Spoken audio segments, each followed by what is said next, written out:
What are you doing, beloved? Attention, attention, my black brothers. What I want y'all to do right now is take out the do-rag, the silky, tie it down. I want to see the waves glistening. If you got nappy hair, pick it. Don't let nobody discourage you. Ariel. Black boy, black boy. Not you fiddling. Guys, it's messing up, y'all. Like, it's not locked in. Listen, we are also content creators. This happens all the time. So me and Devin both have the same mic at one time. So mine's is like Devin's like messed up early on in the game. Yes, and mine's is starting. She's starting to like do her thing. You need to take that thing up off of there. I thought it was. Is it not supposed to be on here? I just feel like it doesn't really add anything. No. Okay. Spit guard. Oh yeah, that's true. I mean, okay. you know, we're not in the booth. We're not. Yeah. Dropping beats. Mixing some beats. Okay. We got. Oh, it had already started. Yeah, I thought it was cool though. I thought it was fine. No, well, okay. Where do you all's go to like travel snacks? Alcohol. I just get it on the flight. That's real. That's real. And Mike and I Go to travel snacks? Mm-hmm. Wow. Honestly, I don't think I eat snacks. Okay. I just want the meal. I want the whole. What are you serving today on this flight? Okay. First of all, you said liquor. You said liquor, Devin? Usually I do like a nice cava because I've only recently flew internationally. Oh. So Where did you go? the last time I went on a flight anywhere was to Barcelona. Okay, yes. And most of my plane experiences have been abroad. So, and I think the last 2 or 3 of them have been since I'm 21 or older. So, yeah, I like to drink on my flights if I can. Or if I think Nevada's far enough that I could drink on that flight as well. So, yeah, with Delta, if you fly far enough, it doesn't even have to be international. If you fly far enough, they will give you alcohol. Really? I don't drink on planes. I have like so much anxiety being drunk as fuck in the air. I don't know why. I have like anxiety like on the ground. So being in the air and like lit as shit, I just stick to my gummy bears and then also like those little peanuts that they give you and those like the Chex Mix type of things that they do. Okay. I love that. I'd be like, just drop them at my just drop them at my aisle. Just drop. What's the max I can get right now? Yeah, it's so funny. Nobody has ever asked me a question like this. So I literally was like, what the fuck do I? Oh, wait. Cussage? Was that okay? Mm-hmm. You cannot do that on here. Okay, I'm sorry. No, I was like, I'm just kidding. Yes, you can. We're foul mouthed. Yeah. Yeah, I'll try to keep it tame. No, I've never You thought. really don't have to. Okay, perfect. Okay, good. Because I'm out of everybody in my group. My mouth is pretty. Okay, good. Okay, so I'm in good company then. Yes, you are. You are. Trust and believe. What is up, everybody? It is your boy lordevery, and I'm derwinking. And welcome back to another episode of That Black Boy Joy, where we create a space where Black boys can be themselves and so much more. Boom! Yeah. What is up, everybody? We have a guest with us like we have all these weeks. Oh my God. We have Dizzy from rIVerse in the building. Woo! Oh, come on, let's go. So just to give you all a background, rIVerse is a Toronto-based pop R&B 4-member group with a mission to represent the underrepresented. They have over 520,000 subscribers on YouTube on their channel rIVerse Reacts, where they react to hit songs all over the world, to even getting to know each of the members, from like makeup, vlogs, mukbangs. That's how it said, mukbang? Mukbangs? What is it? I don't know. Is it mukbang? Mukbang. What does that word mean? It's I don't know exactly what it means, but it's a certain YouTube space where people essentially you're just watching people eat food. So it's interesting. It's for a lot of the bigger people who do YouTube content creators who do mukbangs, they it's very much about almost promoting Is that what that's for? the places that they're eating from. Food. They're just It's eating a food. So much. They're eating food, yeah. Child, I gotta not eat the whole day or like two before I do these like a mukbang. So I couldn't. Or, I just couldn't. or be in the gym because it could be a problem. It could be a problem. Oh my our, God. our concept for when we do those, which is rare, but when we do them, it's a different type of concept. So maybe I can elaborate on that a little bit later on. yeah, that's perfectly Please. fine. But first, how are you? Welcome to the show. Thank you so much for having me. Before we even talk about me, I just want to say you guys are absolutely amazing, incredible for doing this, for creating this platform. This is something that if it had existed when I was a kid, I think the experience growing up as a gay Black boy / teenager / man would have been way different. So the fact that you guys are out here doing this for other like Black young boys, young kids to discover is incredible. You guys should be so proud. Thank you. We really appreciate that. I like I said, we do it because we know this is needed and we didn't see it, so we said why not create it? But like Exactly. the significance is like really there. But we always ask our guests this. But what does Black Boy Joy mean to you? What does Black Boy Joy mean to me? Black Boy Joy means loving yourself from the tip of your curly, kinky, wavy, whatever hair to the bottom of your toenail and inside and everywhere up, down, in between, and understanding the worth. Like Black people don't understand how powerful we are. We are the only species, humans on this planet that has the type of hair texture that we have, that can be as beautifully dark as we get. These are special things. We've been lied to, we've been brainwashed, we've been told that these things are not good, that these things are to be looked down upon, but these are things that make us special and unique. Mm-hmm. So Black Boy Joy means understanding the full worth, the majesty, the majestic energy that Black people have and that we all possess. And I think when you are also have a different type of experience on top of that, i.e. in our situation being gay, being queer, whatever, it's just that much more amplified because in my opinion, you have access to the divine feminine energy, which is another space that is oppressed, and anything that is oppressed, it is because it's powerful and we have it all. So it is to be revered, it is to be loved, it is to be held up on a pedestal, and that's what it means to me. And as you guys can see, I'm in my bathroom because that's had the best lighting. Come on. You sound Yes. great. Come on, the acoustics. First of all, the visuals, you gave me visuals. I was like, you said from the kinky. I was like, okay, look, I'm just thinking. I'm getting it in my head. I'm To like, the bottom of the toenail, honey. Yes, Right is that in the that's a toe poem cheese. right there. I am Maya Angelou.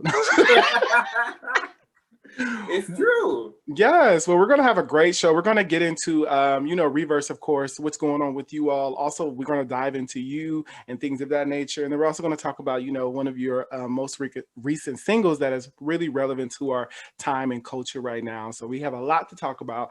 But of course, we're going to get into our Black Boy Joy Spotlight of the week.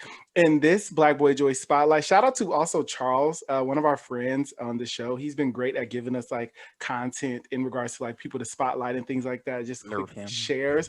I really like vibe with it. So this person goes by the name of Sunny Kiss. That is their stage name. He is a American professional wrestler, dancer, and professional wrestling manager. And Sunny is currently signed to All Elite Wrestling. So the really dope thing I appreciate about Sunny Kiss, they go by, I say they, I keep going back and forth, but he goes by she and he as well. But also is like the first very feminine professional wrestler that I have came across in my entire life.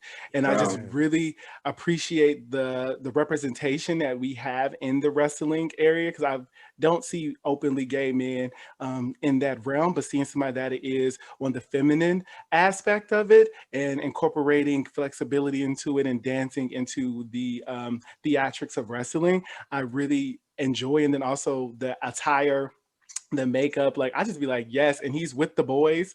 Like not, and actually winning matches. Yeah. And I checked it out and I was like, okay, with the beat face and the lashes, but then we'll do a drop kick split and off and twerk into your face. I said we only see that in the divas, but we're going to see that with Sunny Kiss. Okay. So I was really excited because when I seen it, I was like, and this is professional. I think. So shout out to Sunny Kiss on that amazing representation that we have. And I'm really excited that you're on that stage as well in the professional wrestling space, because that is like a very masculine area. You're bringing masculinity and femininity to that space. So shout out to Sunny Kiss for that amazing representation. Love it. Yeah. Yes. And we're going to dive into our hot topics really quickly, really beef. Get into it. Dizz, how plugged in are you right now to hot topics? I don't know. It depends on what they are. So once I hear, I might be able to dive in real quick. Well, let's see what we got. So I recently learned, I think it was either today or yesterday, that Eve is leaving The Talk. I saw a post, but I didn't dive into it. So let's what's the tea? So there is no huge tea. From what I can tell, sis is like, y'all got shit fucked up in the States and I'm not coming back. Like, I don't really, see myself returning to the States anytime soon. I've really made a comfortable place here in London. I was like, that bitch said, y'all and Corona and whatever you got going on with Donald Trump, y'all can keep that over there. I'm about to become a citizen. I am about to become a citizen. I'm with her. I didn't blame her. I was like, look, I can't blame her. Like literally 10 shrug emojis. I get it. I wouldn't go back either. Go back. I'm not even there. Wait, I'm not even there in the first place. But Canada, very much. It's the one thing that kind of bugs me a little bit about Canada is that. Wow, how do I say this? Let's just be real. Canada, in a lot of ways, follows the United States. Like we don't we don't try to be the leaders that we are. And so we really do just follow. Everything is following the United States. And I could say that also because of my experience in the music industry, just seeing everything I know growing up was so much about what the US was doing and not what about what we're doing over here. We have dope artists, but just looking at what is happening over there right now, I literally said today, I was like, this is too much. Like, this is too much. And the power that the United States holds and how the whole world has its eyes on the United States, it's very toxic. It's I'm sorry. It is. Okay, it's okay. It transfers over like to everywhere else in the world, like the toxicity. Yeah. And to think that it's always existed, and not just in the United States. The United States is not exclusive in its issues. However, Trump, I can't even like say his name without literally wanting to gag and throw up on the ground. It's just like he has just amplified all the worst parts of just humanity. Forget the United States, just humanity, period. And it's really sad to witness what's going on. And I was watching the I was watching to see like what happens. I'm like, it does affect us as well, what happens over there in the States. And I was like, let me just please let Joe Biden just win really quick. And I couldn't watch anymore. I was like, this is too much. So I can only imagine what you guys are going through right now. We're still counting ballots to this day. Every day has been stressful since Tuesday. It's ridiculous. Like I have woke up this morning so tired, and I actually went to sleep on time. So it's just like it's fucking up my sleep quality. It's like when I'm awake, it's just like, what is going on? And I definitely agree. I've never been like as plugged into politics as recently. Like I actually sat up and watched the like how everything was happening with each of the states, and I was just like, this shit is weird. Like this shit is like we have ballots coming from all over the place. Like I told one of my friends, we got like storks bringing in ballots, we got pigeons, we got Hermes, we got everybody just bringing ballots from who knows where, and it's just not stopping. Like, let me tell y'all. Go ahead, Diz. Sorry, go ahead. No, you go ahead. Okay.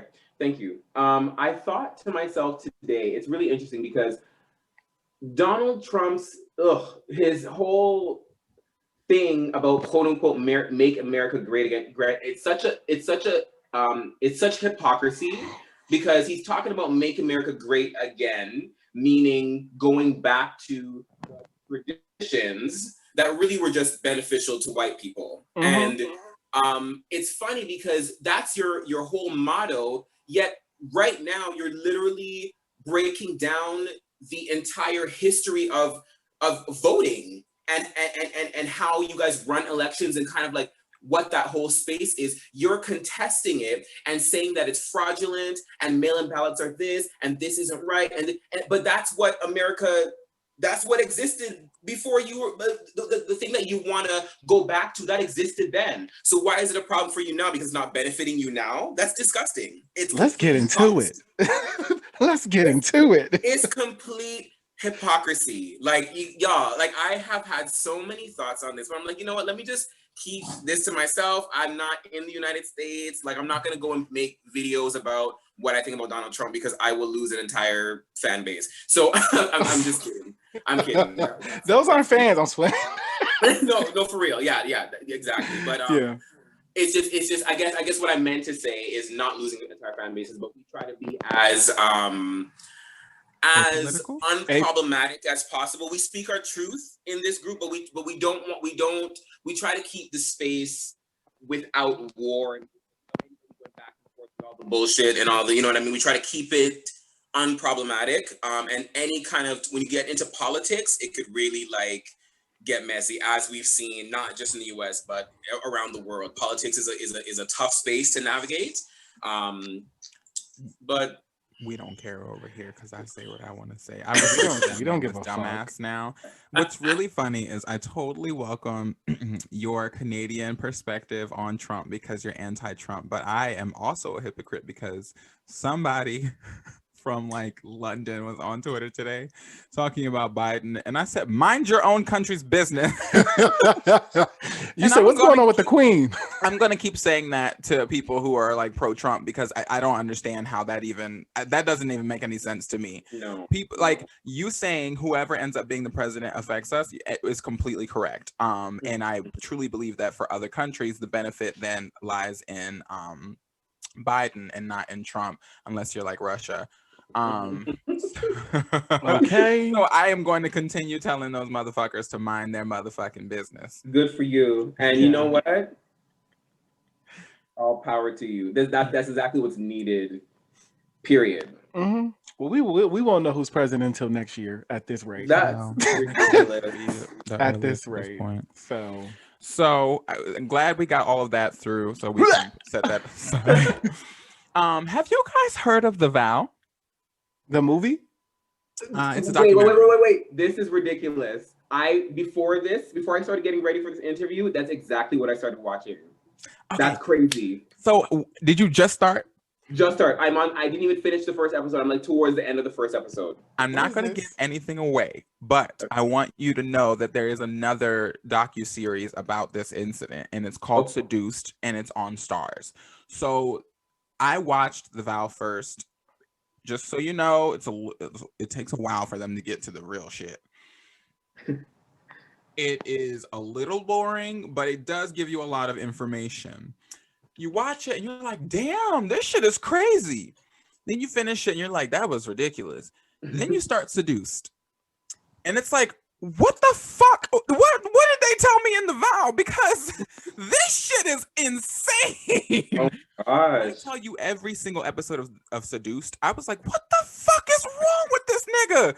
What is the problem here? That man is a full psychopath. And for whatever reason, The Vow doesn't get to the meat of it the way that Seduced does. Seduced actually talks about the like deeper level of sinister that this man went through to get these people to do this shit. And oh Lord. And the reason why is because The Vow is made from the perspective of people who were in it and who maybe they feel some guilt about, their part in it, but they focus on their journey to take it down. What where the he hell was is this? seduced. I'm Oh yeah, okay. I'm so sorry. I'm over So for like- everyone, I'm so sorry. The show is about a sex cult called Nixum. Oh, Nixum. Yes. And you know, Oh. Allison Mack, who was in Smallville, was arrested for that. And I remember Mhm. seeing her get like I saw the news about that on Twitter and didn't know what the Trafficking fuck was going girls. on. They were Trafficking. trafficking women, absolutely. And the way that they went about it is just like so fucking strange and so intricate. Like the man is such a psychopath that there are so many levels to the way he got those people to do this shit. And so I want you to know as you go into the vow that you have to take it lightly, because it is told from the perspective of people who are trying to undo their wrong versus seduced, which comes at it from like a professional standpoint, people truly analyzing everything that happened there. And it does talk specifically with the victims and not the victims who or survivors, I should call them, and not the survivors who had then tried to, fix the situation. These are people who came out of that situation, were awakened, and were like, God damn, is that all that I went through for real? Yeah, it is insane. Yeah, I didn't even know that they had like a series on that because I knew of what Nixon was, but wow. Girl. I had no idea that the Smallville girl got arrested for this. Like I did. This is crazy. Now I'm literally. I mean, I can't. Anyway, this tonight when I'm done everything that I got to do, I'm gonna be glued to my TV. I'm probably gonna be up all night watching every episode because I want to know all the tea. This is crazy. Seriously. How many episodes of Vow and then also Seduced? 8 or 9 I think Vow of the looked Vow. like 8 Yeah. or 9. Yeah, I Okay. think there's either 8 or 9, and Yeah, it and they're probably is long. 8. They're so long. They're I'm gonna long. stop. I'm gonna have to take a break from my Potomac girls. Moya boring. It really is so long, and like we were just like, get to the sex cult part. Like where is it? Fuck the history. We honestly thought the sex stuff was going to be a lot more interesting / a lot less abusive, but ooh, baby. Because there are cults all over the place, and they do different things. So there are sex cults where people are like consensually like having sex with each other. So we thought it was about to be some freaky deaky shit, like, oh wow, but that was not the case. If you don't have Stars, make sure you get that so you can watch Seduced as well. I have it. I'm gonna watch it all. Yes. Or get it with Hulu. And so I don't know if you guys know who Evelyn Woodson is. She's probably so happy we're talking about her. And so, let me tell you guys who she is. Her current Twitter handle, is Evelyn Woodson, but her like Twitter display name is Corset Michelle. So this girl is attacked on the timeline like regularly because she's always got something to say about like celebrity business. It was actually really cool to watch her talk about the B. Simone shit, because most of the time it's like, oh, she's on the people's side, but then when the people are against her, she's calling them niggas broke, which I can't stand. So the other day she had like quote tweeted one of JT from City Girls tweets. Everybody want to fuck JT. Yes, it was everybody want to fuck JT, and she was like, and do, and the people thought that she was, like being rude. They thought that was like a insult instead of like a cosign.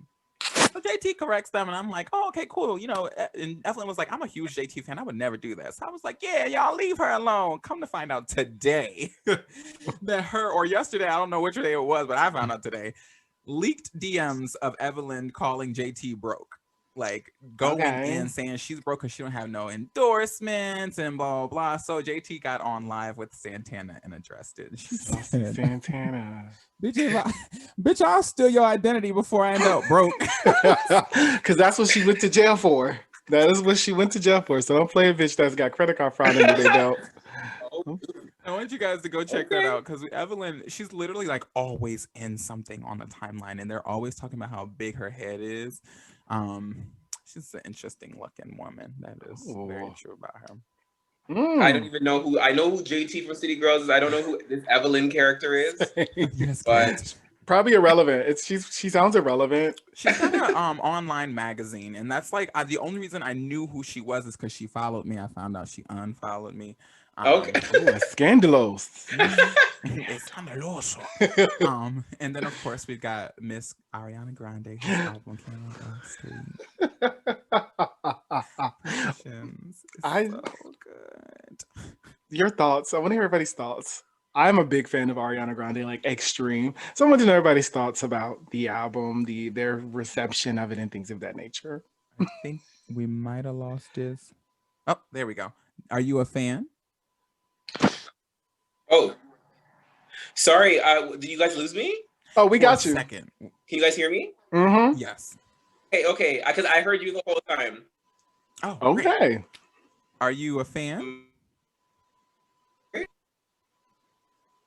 Oh, Ariana Grande, her new album that just dropped. A fan of. Oh, I haven't heard the album yet because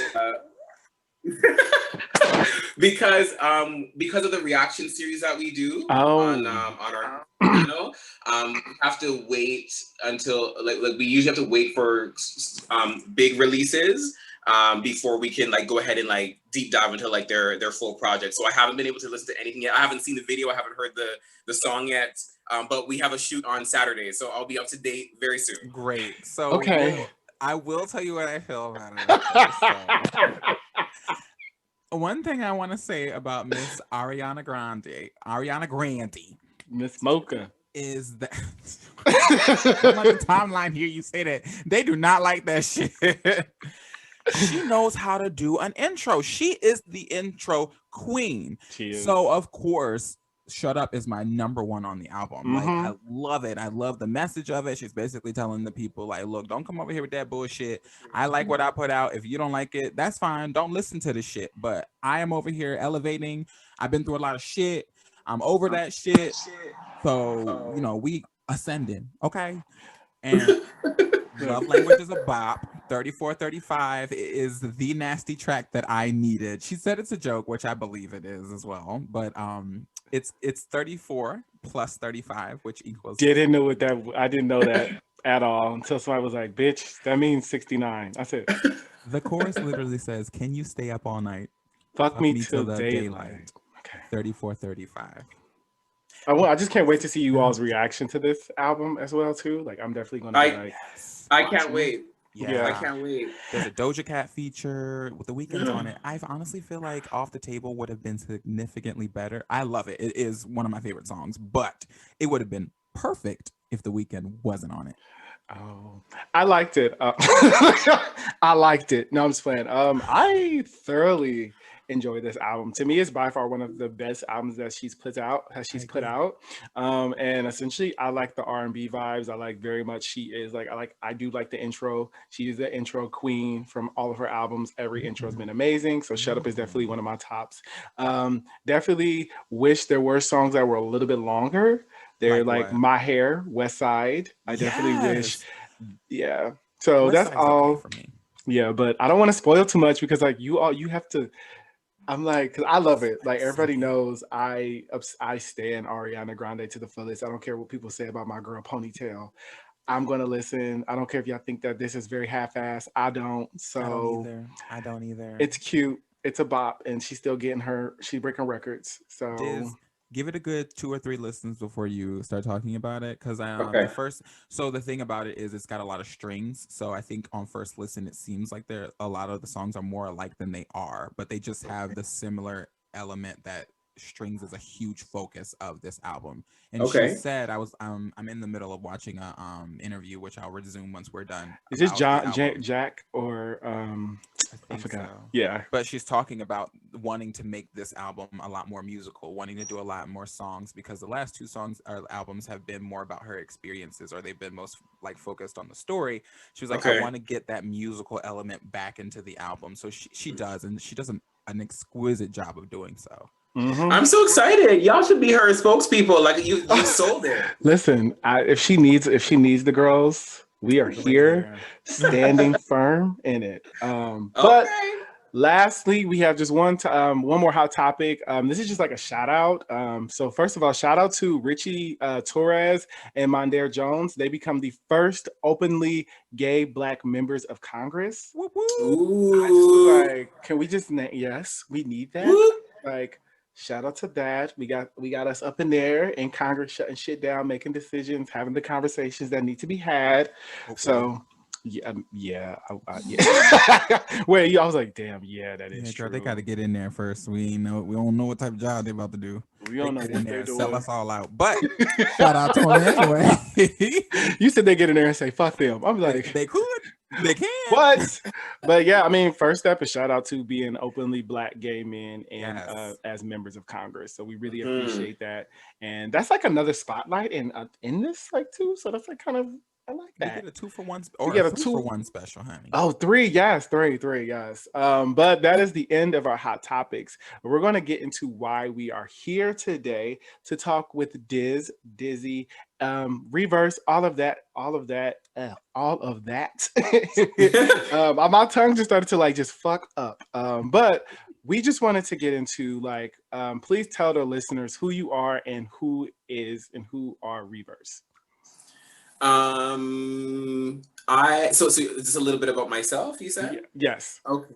I am an artist from Toronto, Canada. I've been doing music since I was a little boy. I wrote my first song when I was 8 years old. It was called Secret Garden. It was a mess, but listen, you got to start somewhere. About growth, Sure do. okay? Growth.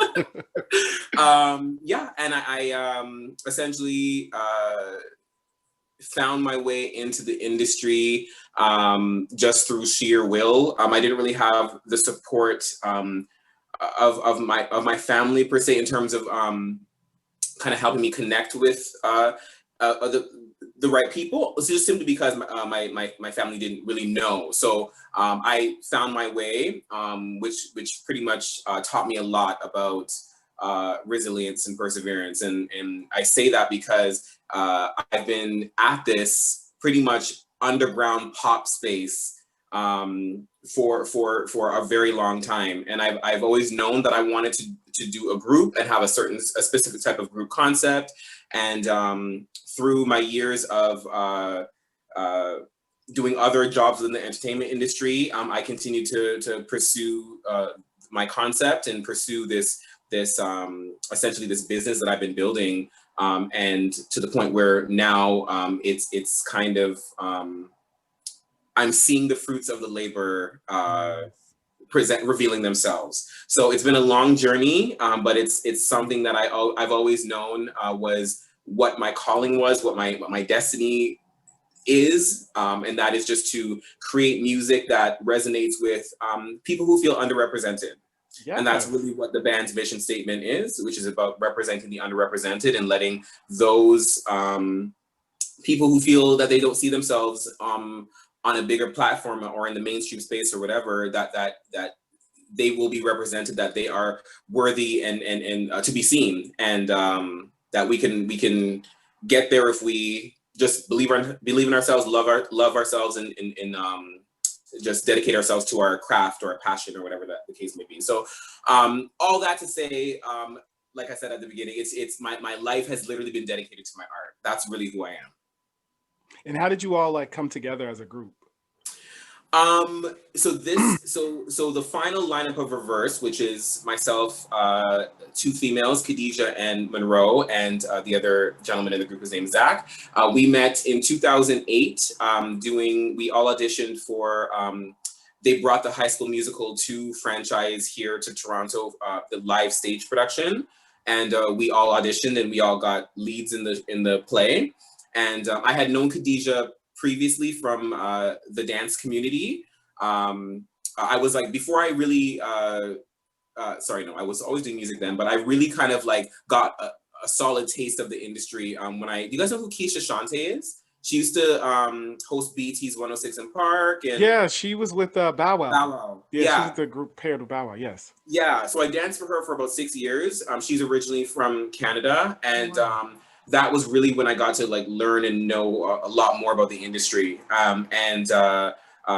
Really, I just took that and applied that to what I was doing within the group. And I just noticed what the industry was kind of lacking or missing, or just even listening to how people in the industry would talk about artists and kind of what their idea of what a star was. And I was like, absolutely not. It's not, there is not one mold in what a star is. So I essentially took that to this, to rIVerse, which is what we are now. And we connected from that High School Musical show, and we just became friends. We became really close friends doing that show. And once the production ended, I just really reached out to all three of them at different times and asked them if they were interested in joining my group, and they had seen other versions of groups that I was a part of previously, so they knew what I was capable of creating. So I think that kind of what is the word I'm looking for? It inspired them. Yeah, motivate. I guess they were inspired to join based on what they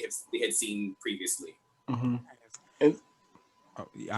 And how did you guys come up with the name? Yeah.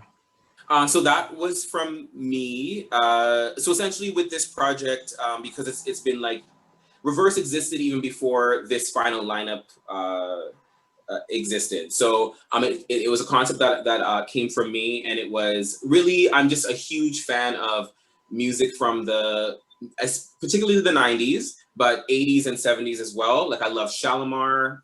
Yes. Wow, there's so many artists I like blanked now. DeBarge, Michael and Janet Jackson, Yes.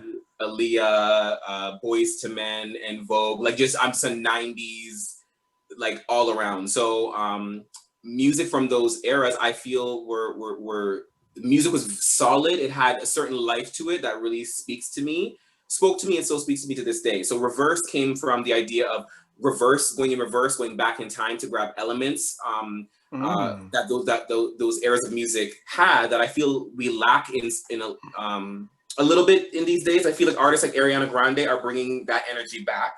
But it's about going back and going in reverse, taking some of those elements and applying it to the music that we create. Yep.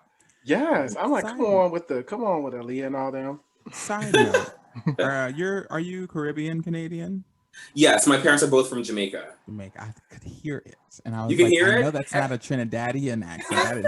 That is Jamaican. I'm like, wait, I was in my head like assuming. I was like, I'm glad you asked, Devin, because I know. Now look, even if it's a tinge, I know a Caribbean accent when I hear one. You like, oh, I hear it. It's really funny because people tell me that all the time, that they can hear an accent. When I speak, I don't hear that I sound like a Jamaican. Like I know what my mom sounds like when she gets mad and has her accent come out, but I'm like, I don't have that, but I guess I do because I hear it all the time. When you said I don't hear, I heard I don't. Yeah, I heard it on that, and I'm like, oh, that's so funny. Yeah, but like you're right, because the initial thing you hear is a pretty neutral accent, but it really does exist like right underneath there. It's like an okay. Yeah. You know what? I think it probably comes out when I start getting passionate. Whenever I talk about things that I get passionate about, the accents start to just jump all the way out. So you said the filter comes off, bitch. You're gonna get who I am. You said, bitch, you're gonna get all of this. You're gonna get everything. All of this. Yes. So you all recently have a single that dropped called Stand Up, and we wanted you to tell the listeners how that single came about and just you all's like thought process with it. Mm-hmm. So Stand Up, it was a song that we have an album coming out called Poison Ivy. It's coming out on December 31st. Ooh. On New Year's Eve. And this song Stand Up was just supposed to be a song on the album. It wasn't going to be a single. But really the murder of Ahmaud Arbery is what really triggered us to decide to put the song out with a video to make some kind of statement. We felt that we had to do something once we witnessed that. I mean, there's been countless assassinations of Black and brown people, and assassinations, yes. Assassination. And really and truly this the journey to this stand-up whole situation started really Sandra Bland, Philando Castile murders. Really that's when it started to kind of like enter my spirit in a different kind of way, where I was like, this has to change on a level where I was ready to put it in the music and to fearlessly speak about it wherever I could. And once I saw and heard Childish Gambino's This Is America, that shit is what really kind of set me over the edge. I was like, this piece of art it cracked me in the sense that it became a part of my DNA, like in terms of deciding that this was going to be a part of my mission as an artist to dismantle and to speak on and to call this out wherever I could. So once I heard that song, it became a mission of mine to create my own version, quote unquote, of what that is, like, but in a way that a way that was in line with rIVerse and with the band and how we could speak on the situation. And so really that's where it started. It was really the Childish Gambino song that was the let's create this song. And then it was the Ahmaud Arbery, Breonna Taylor, George Floyd situation that was like, we need to put this out into the world, a visual, a song, everything like that, and not just have it be a track on the album. That's really how it came to be. Yes. What does the writing process look like for you all as a group? Like, what does that look like? I'm just so curious. Yeah, I'm the top line songwriter of the group. So everybody in rIVerse has their roles, and it doesn't necessarily mean that other members can't write or can't whatever, but we kind of decided that we want to operate as a machine, and we're going to use everybody's strengths. So we're going to take the strengths and maximize that. And so within the group, just through experience and just through just what I am naturally able to do, I'm the one that writes the songs. So really and truly, I will take a hit of a blunt, have a sip of something, and just let the universe ride that wave, bitch. Love that for you. That's really it. That's what usually you'll find me in my room or somewhere just in the dark, just vibing. And usually it's melodies will come to me, or a concept will come to me, or sometimes I'll get production from whatever producer we're working with, and just the music it'll just come from that. So. I was like, you started to break the. I think the mic was covered. I'm sorry. Can you hear me now? Yeah, you're very fine. clearly now. Yes. Okay. You mentioned a lot of the people who were murdered, a lot of the Black people who were murdered in this country, and I'm curious about what racism and oppression looks like in Toronto, in the Canadian and Canada. I don't know why I said Canadian. You guys can hear me, right? Yeah. Yes. Okay. So what it looks like, oppression and racism looks like here in the city. Yeah. I guess I can really only speak from my experience, I guess, from things that I've gone through or things that I've seen. It looks like going into any store and being watched and followed, because the presumption is you're going to steal something. Always. I know for me that's always been a thing that I've had to deal with. Just being watched and assumed that I'm some kind of criminal or thief on a regular basis. I've experienced, I actually, when I was in high school, not high school. Sorry, high school and middle school, being called nigger many times. I've had the N-word thrown at me multiple times. I've been attacked before by fellow students who are clearly racist. And it's so funny with those particular stories. I was a very academic kid. I was kind of top, like A+, top-notch student. So all the teachers knew who I was and what my demeanor was, like that I was the unproblematic kid who just focused on his studies. And so when I ended up in the principal's offices for essentially beating these boys' ass, the ones who attacked me. Come on. They would know, honestly, and I'm not that guy. I'm not a confrontational type of person. Like I'm not here to fight nobody. Yeah. But when I'm attacked, I'm going to defend myself. And each time the other boys were, even though they were the ones crying, were suspended because they trusted me. They knew that he's not going to do this unless he is taken out of who he is. Like if you remove me from who I am because of something that is like on a certain level, they understood that. And so that happened in school a lot of bullying and everything like that. I witnessed, not witnessed a situation, but my mother, one of the first stories of racism that I really encountered was my mother. She used to date this DJ, and him and his partner were DJing in another city in Ontario, and they were driving to the city, and it was him and his wife and then my mom and her partner, and they were driving to Montreal, and they were pulled over by the police, and in the middle of the highway, put face down in the dirt, in their nice outfits, in the dirt and whatever, with cars driving all around, put face down, because the assumption was that something must be going on because there's 4 Black people in the car. And so I remember they didn't go to the trip, and my mom came home, and the babysitter went home early, and I just remember my mom being emotional and being on the phone with her friends talking about the experience. And I was very young, and I just didn't understand like what I'm hearing. Police, and I'm hearing, we're put on the ground, and my mom was crying, and it was just like demoralizing. And obviously they didn't find, there weren't criminals. They're just 4 beautiful Black people going to this DJ conference. And that was something that has resonated with me for my whole life. I always remember that story. I remember my mom's reaction to that. And yeah, just many other situations of my sister, my mom in particular, and their experiences with just racism. I remember one teacher that I had writing problem child. She didn't fill out my my report card. She just wrote problem child across my, wrote it right across my report card.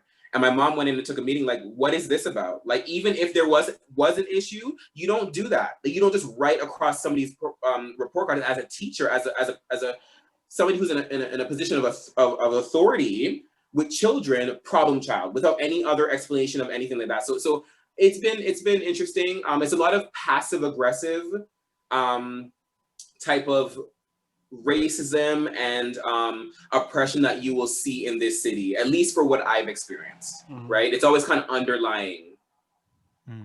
Yeah, wow. Like, it's kind of similar to the States, and I'm always curious about what that looks like in other countries, what oppression and racism looks like from people's perspective. Not saying that you are the voice of Canada, but just like your experiences and your views and things of that. With you being in a diverse group, what does the conversation look like about racism? Like, how do you all combat that, or just talk about it in a diverse space? That's one of the things that I love the most about this group and what we're able to do. Like, for instance, with Stand Up, the music video, originally we were not going to feature the band in the video. We were going to do like this video with just one amazing dancer, and he's a Black man, and he was going to just be featured in the video. And I was like, we need to have the 4 of us in this video, because people who are not Black need to see themselves in Monroe, need to see themselves in Zach, and see that they are also with us delivering this message. So the great thing about this group is that we have such a respect for one another, that if I or Khadijah or Zach or Monroe have whatever issue that we might be dealing with. So for instance, with me and Khadijah, it would be issues of racism and whatnot. They will back it up completely. They will have they give us their full support. And usually they will just give us the space to speak on it. And if they're asked a direct question, they will really, if they don't understand fully, they will just ask the questions. They will be like, I'm sorry, I don't understand this experience. Can you explain to me what that means for you? So they're either asking questions to understand and learn and be open about what we're speaking about, or they will just create the space for us to speak on our lived experience. I like that. I'm glad that they are able to like let you all step in and speak from you all's experience. And when they are asked specifically, they ask questions.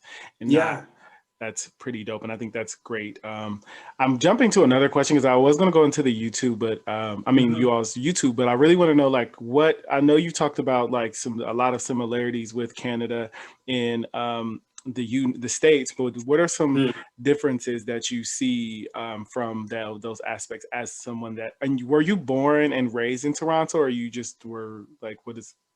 Yeah, I was born and raised here in Toronto. My parents are both from Jamaica. So yeah, I mean, what I see, I guess the difference between what I noticed in America versus Canada, I would say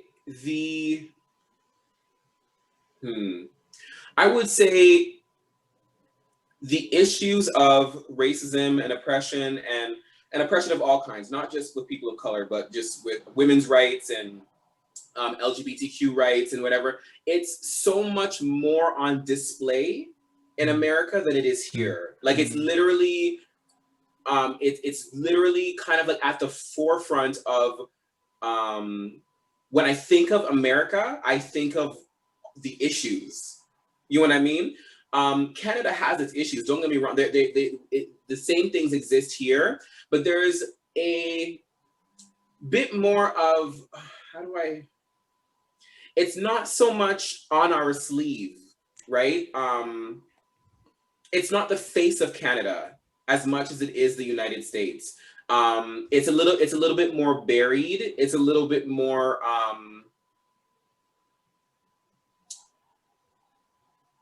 it's like the Diet Coke version. Y'all are the Coke, we're the Diet Coke of racism and bigotry and oppression and whatever. It exists, but it's just not as strong. We're the Coke with actual cocaine in it. I mean, like if you, because our country is built on racism. Like anti-blackness is not, this is not an exaggeration or a metaphor, but it is genuinely built into the structure and system of this country. The whole economy was built on this, and the maintenance of white supremacy is exactly how every system was designed and the lens through which it was built. You know what? So that's why. It is here too, though. It so is here too.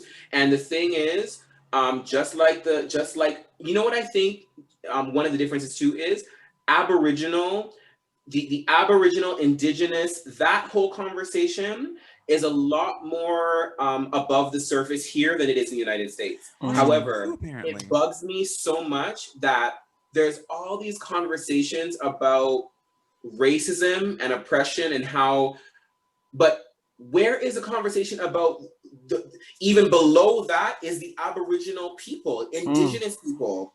They were the first ones here. It was their land before it was any kind of black and white land. And the white people came in and pillaged, raped, murdered, destroyed them first. Yet we're not talking about the First Nations people. And that's something that really bothers me. And I feel like if we're going to talk about any of this stuff, we got to talk about Indigenous people, Aboriginal, Native Americans, Native Indians, and it's just, you have to, otherwise none of it makes sense to me. But just to kind of go back to what we were talking about before, even with the whole growing up here in Canada, it's funny because I'm such everything. So I remember growing up and watching the different networks that here, like there's a network called YTV. There was like all these different, we had the programs. He's covered up again. Oh, sorry. Is it better? I think it's just my iPad. The mic is down here, but for some reason it's just not working. Is it better now? Okay, just every time you can't hear me, stop me. Yeah? Yep. Okay, cool. So we would have the different networks that I would watch all my favorite kids shows on and whatnot. And I remember, I went back and I started watching some of those again. Like I'm such a big kid at heart, so I would go back and watch those things again. It's covered up. Okay. It's fine. It's fine. We're just like it goes out a little bit, so it's like we hear you very faintly. Yeah. Okay. Better now? Okay. So I would watch these programs as a kid and not really notice the lack of people of color everywhere, right? Now as an adult, I would watch it and be like, there are no black people or people of color in any of these commercials, in any of these series, in any of these shows. You watch any Canadian network in the 90s to early 2000s and before that, white people were everywhere. Everywhere. You're not seeing, we were not represented anywhere. So that to me, looking at it again as an adult, I was like, wow, how problematic is that? And you just never noticed. You never noticed as a kid. And I remember whenever we would watch things with my family, we would go to we would watch like the Soul Train Awards, or we would watch just anything where there was strong black representation. And I remember being marveled Because in Canada, it's like we're not seeing no Black people. We're watching Melrose Place and 90210 and what else? All those shows that just had all white cast and everything like that. And it's just like so interesting to see that now, right? And to see how problematic that is now, you know? So yeah, I don't really know why I'm talking about this. I kind of lost my train of thought. But You was passionate. Listen, you was passionate. You said, "Fuck, we need to see this shit in Canada. We need to have these conversations in Canada. Yeah. We need to." And I appreciate and respect that you are saying that. Like the way that the states talks about it. Like, you know, Devin, you said we are the Coca-Cola with the actual cocaine. Like, you know, you said that, you know, Canada is like the Diet Coke. Like there needs to be representation across all, like, internationally. Like, it just needs to not just come from the states, but like what people look like that are Black and like Caribbean, like Afro Latino, Latina, like all of that stuff, because like it looks different, but we need that representation. So, And keep in mind that people often in this country think that like going to Canada will be like a safer thing than being in this country. And I think it's because we don't often hear a lot of like murder coming from Canada. Like we don't hear or see, because at this point we've watched lots of Black people die in this country, and we don't get so much of that from really a lot of other countries. So many other countries just from that single thing seem safer, and Canada's the closest one. So we're like, yeah, that's a great place to be. yeah, I can't lie. I think that actually might be somewhat true though. Like I do feel I said this last night when I was stressing myself over the y'all's election. I was stressed out and I was like, why I said to myself before I went to bed, I'm like, why am I doing this to myself? I'm like, I'm in Canada, just ignore it, forget about it. And I only said that to soothe myself. Like, really, I do care. It's not like I'm like, oh, fuck them, I'm good over here. That's just not who I am as a person. But last night I was so stressed that I just told myself, I'm not in the US, let it go. You know what I mean? But I don't blame you. I really truly do not blame you, because I would do the same. I would be like, bitch, this is stressful over there. I wish y'all the best. I care a lot about Nigeria, but because we are going through so much of our own shit, I do not have the mental capacity. So I definitely empathize. Yeah. Oh Lord, it's a lot. Okay, so we got into the conversation. What are the differences and similarities you guys see in regards to music and lifestyle between Canada and the United States? Wow, that's a big question. What I do love, let me talk about what I love about the States. I'm not gonna just talk about there are some great things about the United States of America. Just remove Donald Trump and remove all the rest of the trash. Remind me, because I forgot. What are they? We don't want this all day. I mean, you know what? It's changed a lot now, I can see, in the United States, but at one point in time, y'all really invested in your artists and in the arts. There was infrastructure. There is infrastructure still to have an artist out of the United States of America who can become global and who can really make a name for themselves and represent where they're from and really step onto the world stage and represent the United States. In Canada, there is zero infrastructure, to really step onto the world stage unless you leave here. So if you think about the Drakes and the Weeknds and Justin Bieber, Shawn Mendes, they all left here. Totally forgot Justin Bieber was not from the States. Wow. The girl is assimilated. The girl feel like she from LA. She was raised. Totally forgot. You think about even like the Deborah Cox from like back in like not back in the day, she's still around, but Deborah Cox. What? Like, yes, everybody. Girl, she's from Canada. Yeah, she's from Canada. She's actually, it's funny. My aunt and my cousins used to live. They were next door neighbors, so they used to like know Deborah Cox and her family. She's literally from North York, Ontario. Yeah, there's so many, like Jessie Reyes and what's her name, Alicia Cara from this city, Shania Twain, Avril Lavigne. You just never know. Wait, who was the last one you just said? Avril Lavigne. What the fuck? Yeah, Shania Twain. Yeah. Yeah, like, and these people, Celine Dion. Yeah. These people. Yeah, they Sorry. they're all from here, but they had to leave to become something, and that's very sad. It is. But really and truly, it's that much worse if you are not a white person with a guitar in your hand. So there is no infrastructure for pop, hip hop, R&B, despite the fact that right now all the biggest artists, like global artists, are in that genre. Canada still does not support its own pop, R&B, hip hop artists. You know what I mean? It's crazy. So that is one of the biggest differences that I see in terms of a space that I'm familiar with in the music industry. There is no music industry here. It's just it's really sad. And even when we have our Juno Awards, which is like the equivalent to like they call it the equivalent to the Grammys. It's like, girl, that ain't no motherfucking Grammys.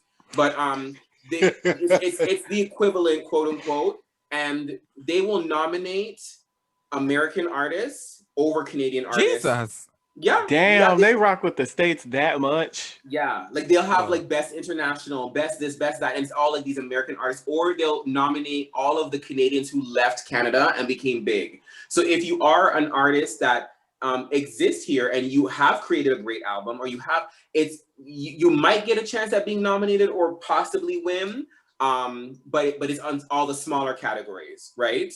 And it's really sad, because you think that you might want to raise up the other artists that are here who are doing the same thing, who just haven't had their big break. You know what I mean? That's why I know for rIVerse, we've always said that we literally were like, fuck Canada. Like we love where we're from, but we're not investing in trying to become noticed here. It's just not gonna happen. Yeah. So I wonder what that's about. I can't imagine what it is. Like, I know how our culture permeates. I totally understand how pervasive American culture is. However, there are other countries who absorb and consume a lot of our culture who still support their artists. I know the UK is really good about that. I know French artists are really, like, their music is very much their own. And so short of proximity, I'm not entirely sure what would make Canada sort of like set aside their own artists, because I mean, even Latin America, their music, they are hard about their music. They coming, bitch. This is not. So what is it about Canada that they don't want to invest in and celebrate their own artists? Canada does not look at itself as a leader. I don't think we does not look at itself as a leader. It's very much we follow, like we follow particularly what the United States does. That's how we see y'all. It's crazy.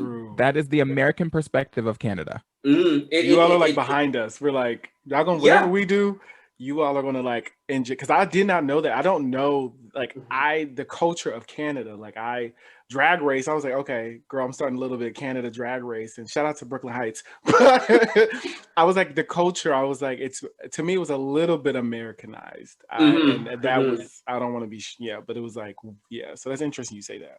It's true. And the thing is, Canada has every capability of being a leader. We have, first of all, our leadership here are some, not all, but there's problems. Doesn't matter where you go in the world. In politics, there's going to be problems. But some of our leaders, I find, are good people, and they have the best intentions. For instance, COVID-19. The world went through coronavirus, the pandemic, everything like that. They set up a program called CERB that you can apply for, and they gave Canadians $2,000 a month. A month. A month. I'm sorry, I didn't. No, because they take care of their citizens. This is one thing that I know that Americans are envious about. How you guys' healthcare, like the fact that your people, even though you guys don't celebrate the artists or the people who are trying to create, you know, lives for themselves in the entertainment industry, the civilians are taken care of. That exactly. So that's what I mean when I say Canada has everything in its grasp to be a leader. Yeah. There's just some weird choice not to be, and it doesn't make any sense for me, because how are we looking at, and again, no shade, but how are we looking at America as leaders when they don't even give y'all health care? That doesn't make any sense to me.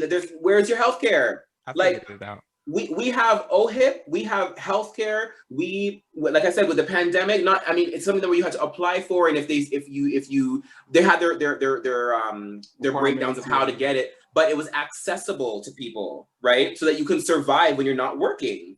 Like, that's leadership. That right there is leadership, right? Yeah. Again, if you go into the arts, you look at all the actors who are Canadian, all the artists who have made big names for themselves. That's a sign that we have leadership here. It exists. But for some reason, we just like cower in the background. And to me, I'm like, I don't fuck with that shit. Like, rIVerse, that is why we have said we love Canada. We will forever, we have confidence in our project and where we're gonna go, but we have said, forget y'all, because there's no support here. And it's only when you, like I said before, when you leave here, when you become something somewhere else, where they actually start to respect you. And that's exactly what we're doing and what we plan on continuing. And we plan on showing Canada what it means to be a leader. I love that. Period.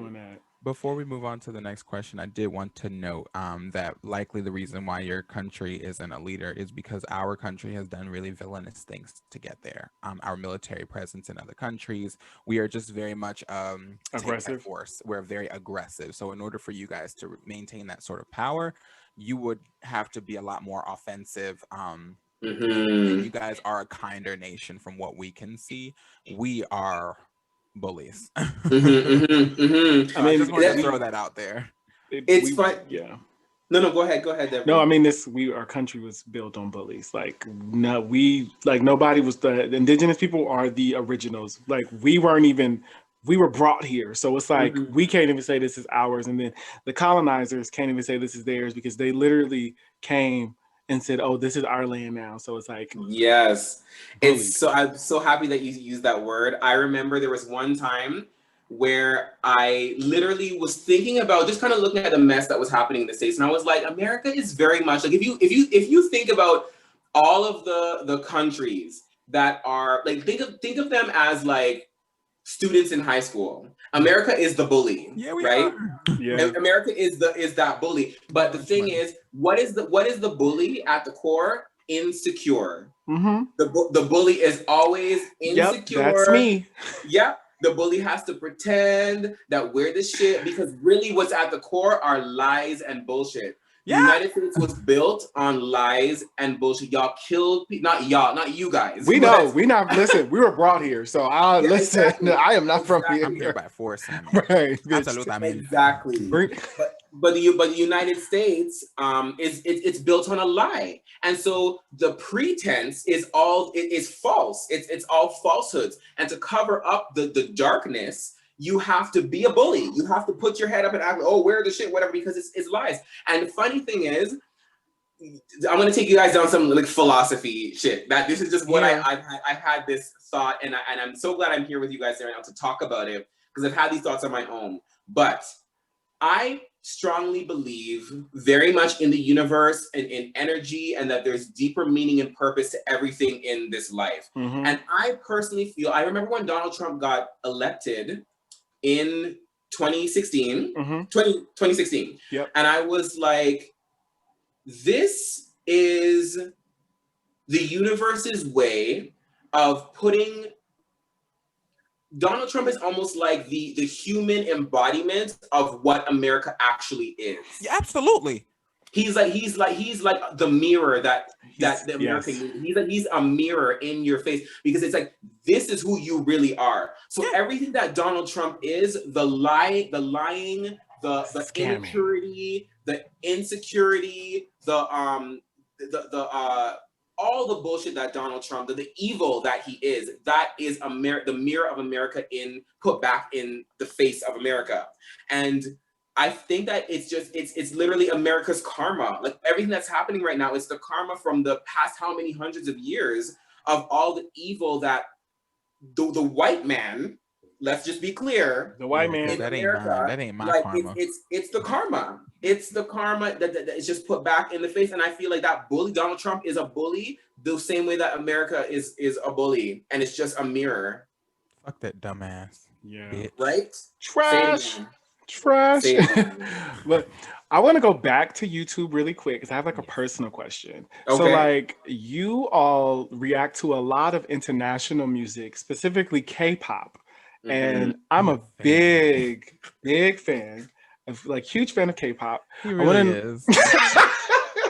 I want to know like what made you all like take a high interest in K-pop, and if you all or you personally have like a favorite group right now. Okay. Well, the first thing, so the rIVerse live channel is the YouTube channel. It's called rIVerse Live. We brand it as a variety channel. So on the channel we have our original music, our music videos, the vlogs and live performances, everything like that. The reaction series rIVerse Reacts is a show on the quote unquote network, right? And that just happens to be the most popular series on the channel. Okay. So the way that all of that happened was we were releasing a single called Giant in I think it was 2018, and we were asked to do an interview on another Canadian YouTuber's channel, and so we went to do the interview, and we did the interview, and before we left, the producer of that show just asked us, would you guys like to stay and do reactions? And we were like, who's she? Like, what's that? We didn't know what we didn't know what reactions were. Yeah. But we were like, okay, sure. And just sit down and watch this video that you haven't heard of these artists, you haven't seen this before, but watch it, and we're just gonna film your natural reaction to it. So we did it, and then on that YouTuber's channel, those videos became the highest viewed videos on her channel. So I was like, wait a minute, we might have struck gold here. We found our thing. Might have found something here, because before that time, rIVerse was always doing what we do, but the only thing we were missing was awareness and visibility. We didn't have enough people that just knew about the band. So I was like, why don't we do our own version of this? And that might be a great way for us to have awareness of who rIVerse is by profiling other artists. And we can speak on this because we've been doing this for our whole lives. So we have knowledge of what these artists might go through, or what their production might be like, a recording or the composition of song, because we have this experience. So there might be gems that we could share with the audience. And so we just branded it ourselves. rIVerse Reacts, did a whole intro, we made it like a TV series. We wanted to like make it like an experience, and the shit just blew up. So it's an interesting thing because K-pop is the most dominant on the channel, but it's not the only thing we react to. We do artists from all around the world, and so so with K-pop in particular, that just really happened because that's what we watched on from the other YouTubers' channels, all K-pop videos.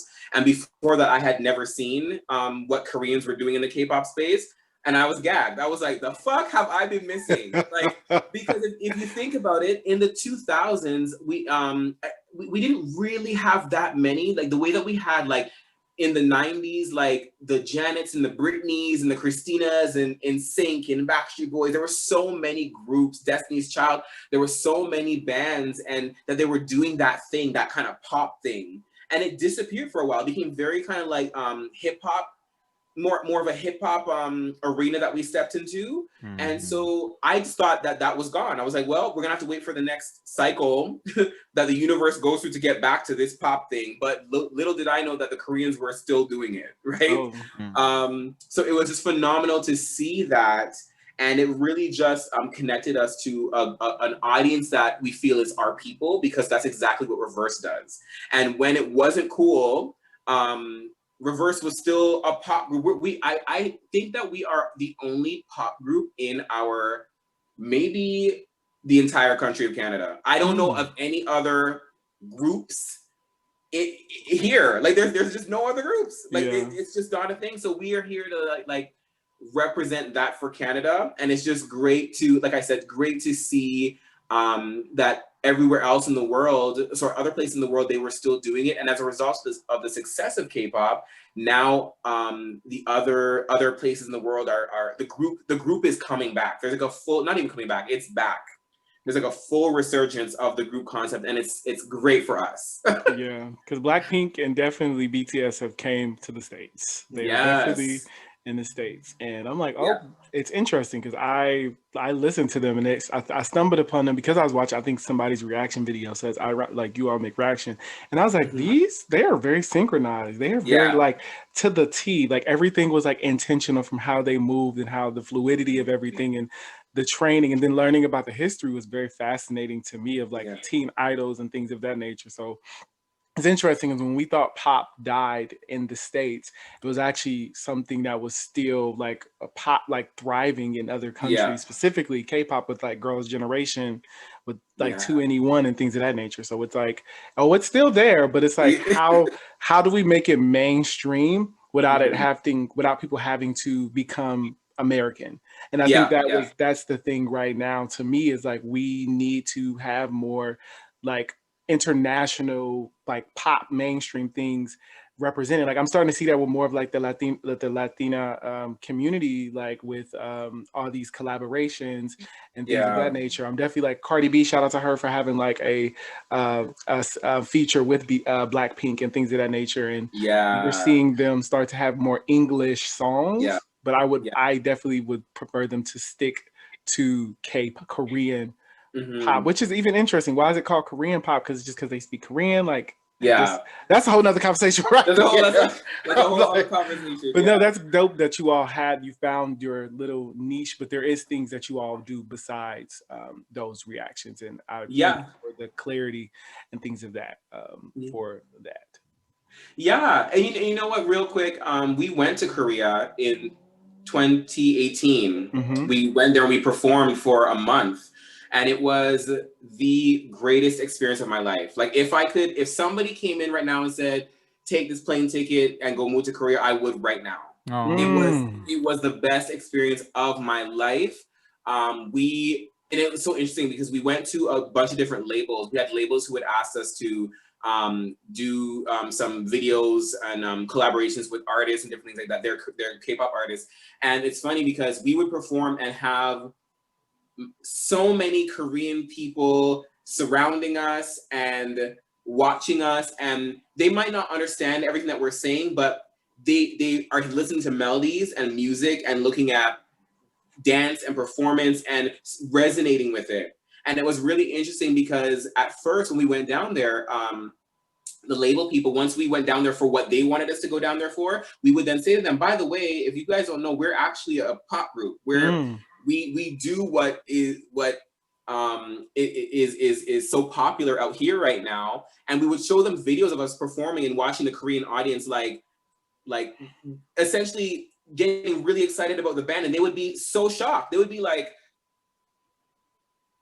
because we're not Korean, they have this idea that Koreans won't want to see people of color. They won't want to see. It's a big thing. It's a big thing. Oh, I'm not gonna talk about this part because we will be here all night. But that's a big thing, and that was so that the diversity of the group and also the image of the group. They very much want a very specific image, body image, and cultural things within their K-pop artists. That so for them, it's hard for them to think outside of that box.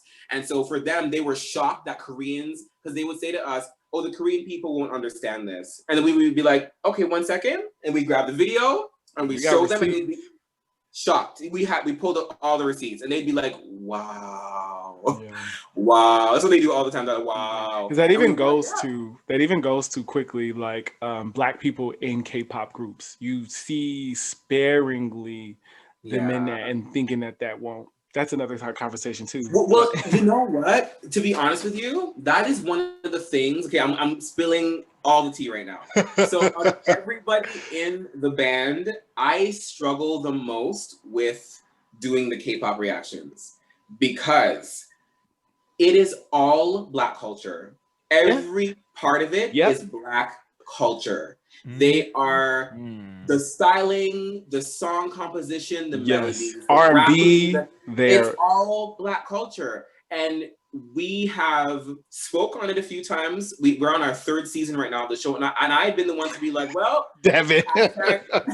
I've been like, #honesty. Here we go. This is all Black culture. And then you have people in the comments coming for you. We've gone quote unquote viral on Twitter multiple times for people pulling clips and saying and essentially tearing us to shreds because of things that we say. And we're fearless in our opinions. And I am not scared to say that this is all Black. This is fantastic, but y'all are out here praising these artists for what they're doing, but yet you're not giving the same energy to the Black artists who created this. Because they be having groups of Chris Browns. When I tell you the male groups, them are all niggas. Yeah, for real. They're all niggas. Real. They're like Chris Brown with 17 people. Y'all have not seen y'all have not seen Asian people getting like afros. I don't know if they're specifically Korean or not. I would not be able to tell you. But like getting like textured hairstyles. Yeah. Our culture and our identity is consumed worldwide. And that does not surprise me. And you should call it out. Yeah. Name it for exactly what it is. Because if the roles were reversed, it'd be the same. Yeah. Exactly. It would be called out. Yeah, exactly. It's so important for me to do that because I'm like, it's a problem to me when you guys look at Black people and be like, ooh, that's ghetto, or ooh, this is this, or ooh, this is that, or ooh, this is. But speaking on, I don't think there's nothing wrong with ghetto. Like, no, there ain't nothing wrong with it. But the way that they speak on it is in a negative connotation. But you guys are you're gonna praise other cultures for the things that you disrespect Black people for, and I'm not having any of it. So usually nowadays, I will, if I feel compelled, I'll speak on it in those videos, or I just will stay silent. I'll just keep it silent because I'm like, that's healthy. Black people just deserve all the flowers for the impact that we've had globally on everything pop culture. If Black people don't co-sign on something, the shit is not popular. The shit, you look at TikTok right now. Black people. Period. The dances. Bitch, when I tell you, I'm like, girl, this is choreographed, bitch. This is not what we do. We got soul. I'm sorry, I got irritated. I'm like, this is called Instagram. This is TikTok dancing, and bitch, this is Black dancing. Yeah. Two different things. So yeah.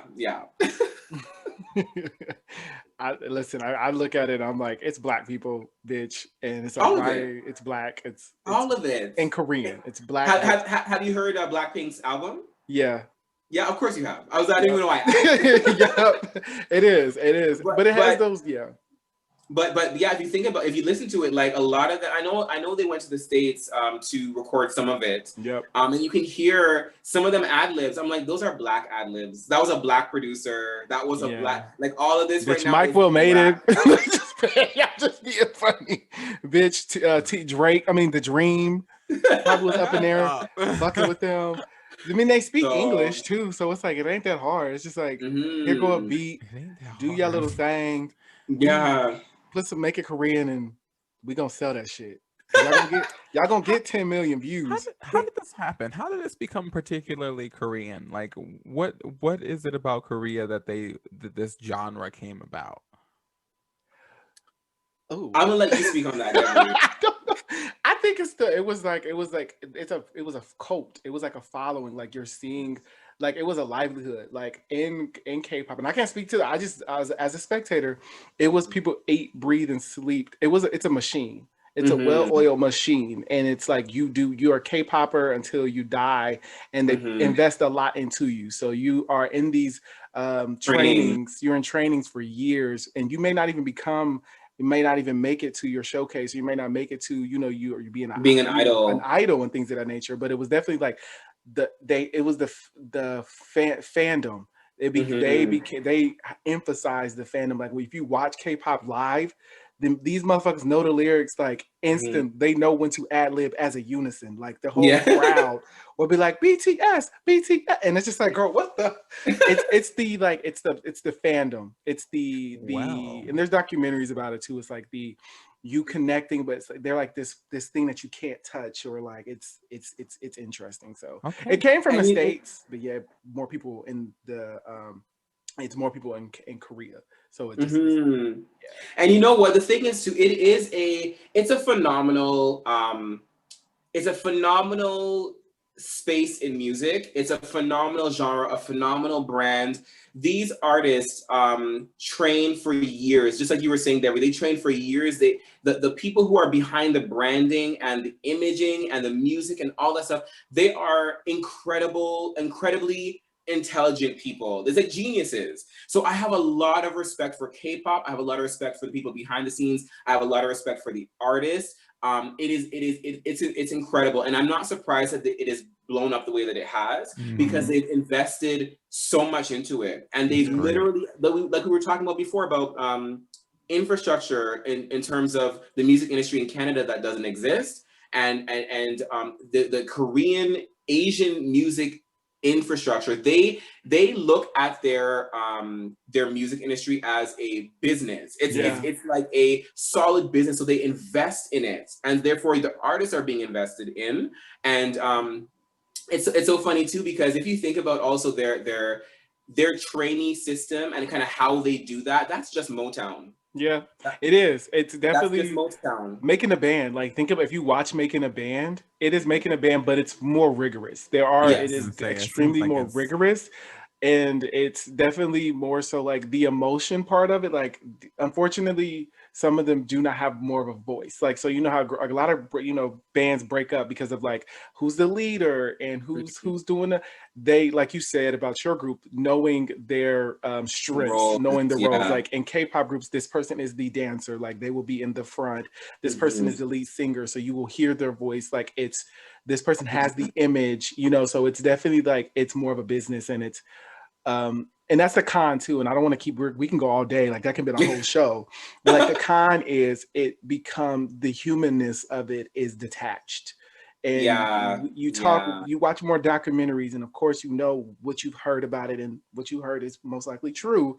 But the issue is it's a machine, and you don't know when they're happy or when there's like, it's that. So it looks good, but do you have to know it's a business to them, and not like something as like a hobby. So I think that's why the Blackpink Netflix documentary was so important, because it allowed you to see them as human beings. Yeah. And if you guys haven't seen it, I would highly recommend watching it. Yeah. It gave them this definite vibe. You're learning. It made them human. And I respect, like, when I can see that, like, I see how they are human, and they're successful in the States too, because they are human. I need to see one of BTS too, but no, I'm just playing.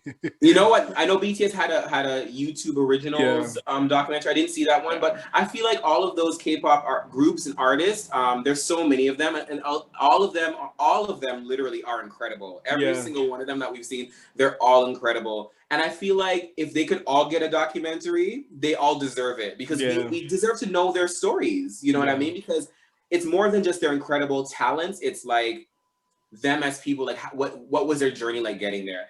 Anyway, we could go on and on. Yeah. Quickly, like, I think we have like 2 more questions, but like you being in a group, like what are some things you would want to tell others about getting in a group, and then also like creating this brand, i.e. you all have a YouTube channel, but you also have the variety show. Like, what are some advice you would tell people that are interested in this entertainment industry? So specifically advice for people who would be interested in a group? Yes. Okay. You have to see, it's different if you put something together yourself versus if you are put together by somebody else. Because being put together by somebody else, you're contractually obligated, so you don't have to you don't have to necessarily get along. It's like, you bitch, you signed the contract. You got Get 3 on albums. stage. You got 3 albums with us, Y'all can bitch. fight and Yeah. cuss. We'll get this I mean, shit I done. mean, I mean, at the same time, though, I think, no, this still does apply. It still does apply. I think the most important thing, and again, speaking from my experience, is if you want the group to work, you have to have a deep-rooted level of respect for everybody that's involved. There has to be a respect, and with respect, you will be able to have a disagreement because it's natural. Like when you have different personalities who are passionate about what you're doing, you're gonna butt heads here and there. Yeah. So it's important for you to have it's a marriage. So if you are gonna be in a group, you have to understand that you are marrying how many other people are in your group with you. You're in a marriage. So if you can go in there and love your bandmates, have respect for them, be willing to have disagreements and fights and arguments, and still understand that it's not personal, that it's just, we're just human beings trying to figure it out, you can survive. And without that awareness of the whatever bond that you could formulate, nothing else even matters. You can write the best songs, you can sing the best songs, have the best stage performance, have the number ones, this, that, whatever the case may be, but your shit will fall apart and all of it will go to the wayside if you don't respect one another. If you can't get along and understand that you are with other human beings who have a voice and have feelings and emotion and opinions and whatever, and respect those, there's no point. Pussycat Dolls. Oh, Jesus. Sorry. Oh my God. Oh my God. That was when I sneezed. That's when I sneezed. That was you know, so sorry. You can continue. I just definitely had a sneeze on that one. Listen, there are so many. There are so many. And again, if it's yeah. I think I pretty much summed it up in terms of the group thing. And again, that's just from knowing what we have gone through in this group and the reason why we're still here. We have been a group since 2000. We officially launched in 2012. So that's like 8 years. 8 years? Yeah, 8 years. I don't know math. 8 years, Yep. 8 or 9 years. 15. Yep. Yeah. You can say 15. I'm like, But no, we've been friends for I think almost 11 years. And we've been a group for 8 years. And the only reason why, and there's no contract in terms of we have to stay together or anything like that. It's just because we respect one another, and there's a foundation and all that stuff that's there. So that's why we've been able to last. In terms of you spoke about the YouTube thing, building a brand. Yeah, brand. Like no one. Yeah. So I think so the question is basically how to build a successful situation, or just like more so of what the brand, like how to build like a brand, or like what is some advice you would tell somebody that, because you found your niche and with your YouTube channel and things of that sort, just telling people like what is that. I would just say honestly, the biggest thing with something like YouTube is if you can just be your authentic self and operate within like truth, and just pinpoint what it is that you naturally love to do or talk about or whatever. If you can just do that naturally, I mean, you will do it naturally. If you love something, you're going to do it naturally. And then just document it and put it online. Like if you're just your authentic self and you're coming from truth and you just do what you love and document it, put it online, and you have some kind of personality, you will attract likewise people, or people who resonate with that. Because I think especially nowadays, people are looking for truth more than ever. They're looking for the real. People can see through, because of social media, people can see through the bullshit very easily, very quickly. So if you're coming on there trying to like, and if your thing is like, my lifestyle as a rich YouTuber, but meanwhile it's not the truth, people are gonna find that out very quickly. That's a very dumb example, but you know what I mean. You know what I'm trying to say. No, I mean, when you're not authentic, people are going to be more likely inclined to try to expose or find out the real you, because you're putting up this mist, like bullshit when facade. it's this facade that it's Or, easily or they won't even support you because they're like, well, this is fake, and then they're just gonna they're gonna find the thing that they feel has truth behind it. You know, so that would be the advice that I give. Just be truthful, and if you have something of substance to offer, like if there's something that you're passionate about or whatever, you're gonna find people who love the same shit. You know. Yeah. Thank you for that.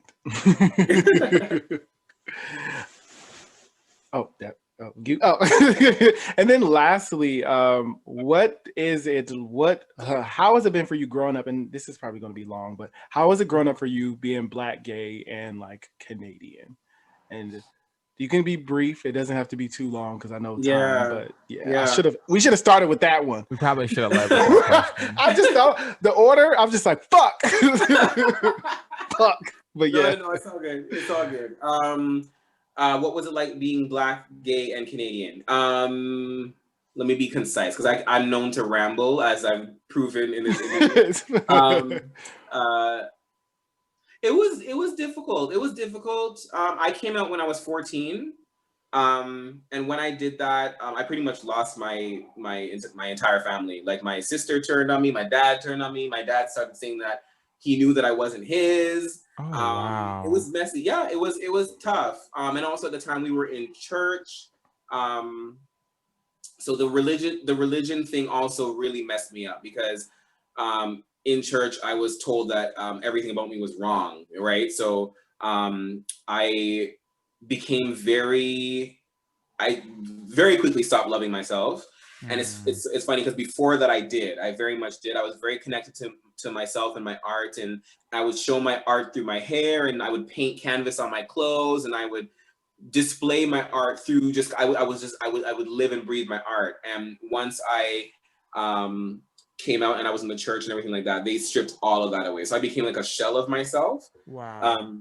I became suicidal as a teenager, just because I wasn't receiving affirmation that I was worthy to even be on the planet, no matter where I turned. It wasn't coming from. I'd go home, my sister would walk around like with her hand in the shape of a gun, and she would essentially just be like, I should be dead.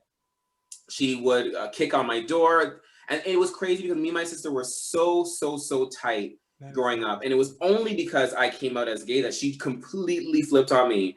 And so I had to move out of my house at 16 because my mom wasn't really doing anything to protect me. My mom told me that she always knew and that she loved me, and it didn't change anything at the time. But I wasn't being protected at home. Like I would hide in my room, and I moved out with my best friend and his family at 16.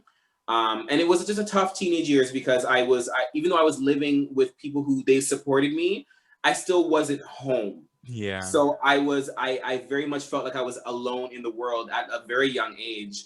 And I had to find my way. So finding my way was turbulent, but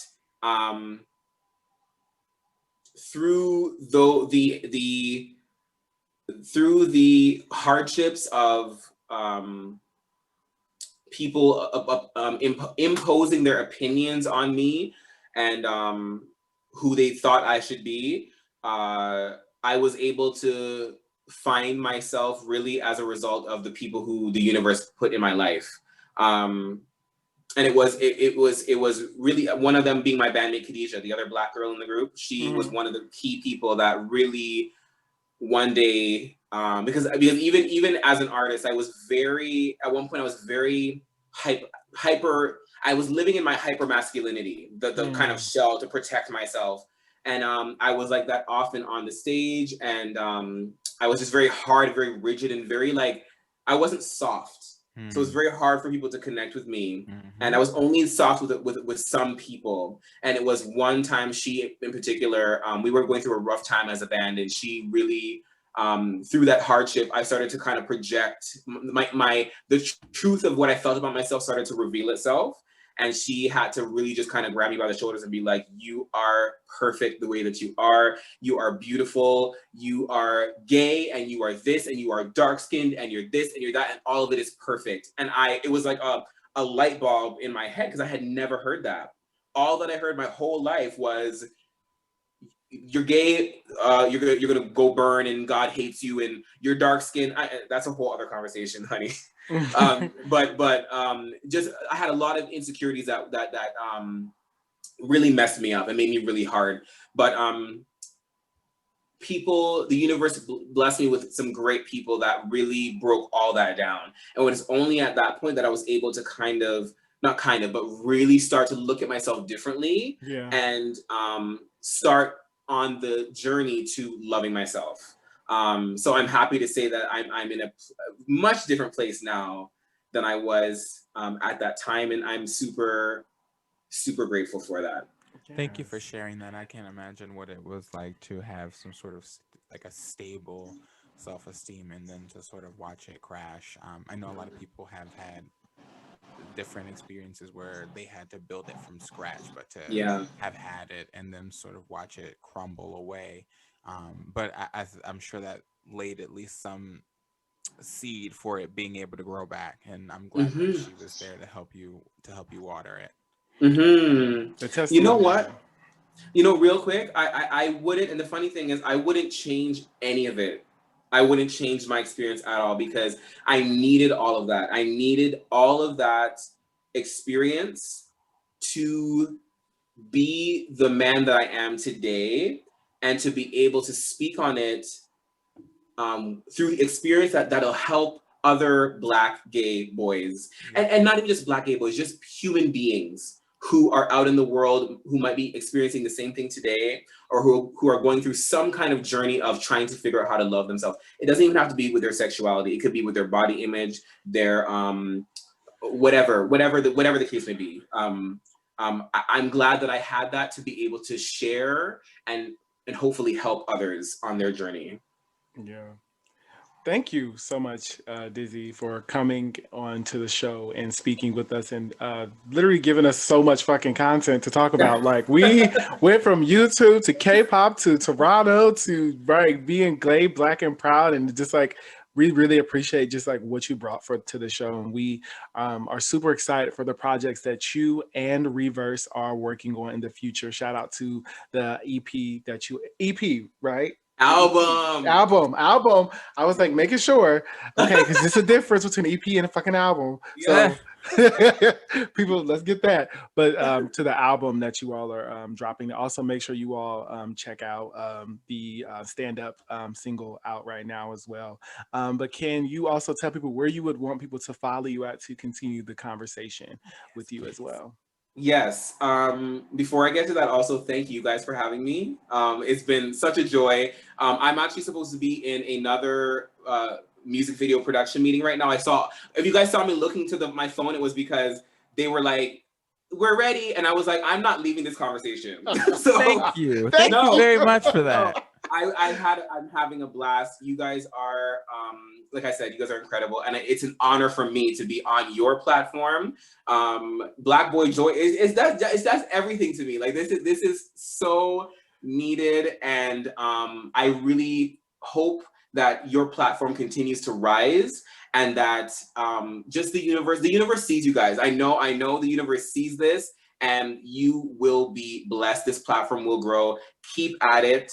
Maybe expand onto YouTube and some other situations, because the world needs to see you guys, and you guys have the personality and the energy and the intelligence to really make this something huge. So you guys have all my support, all my love, sending you guys all of that good stuff. We can't stop smiling. We just can't stop smiling. I'm just looking at Devin, and I'm looking at me, and I'm like, bitch, we're just like, it's just the truth.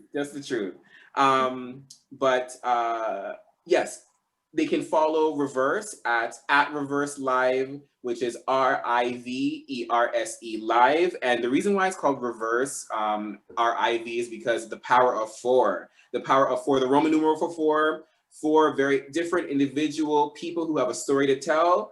And we hope that our stories resonates with the people of the world who might see themselves in us. And follow us on any social media. And like I said, we have an album coming out December 31st of this year. I am going to directly send you guys the album, because I want you guys to hear and give me y'all's review. But we would love that. Yes. Yes. Yes. Thank you so much for the compliment and also being with us. Devin, can you start it off? Oh, with- absolutely. You So know? you guys can follow me on Instagram at derwinking. That's DERWINKING, and on Twitter at Free Negro. That's FREENEGREAUX.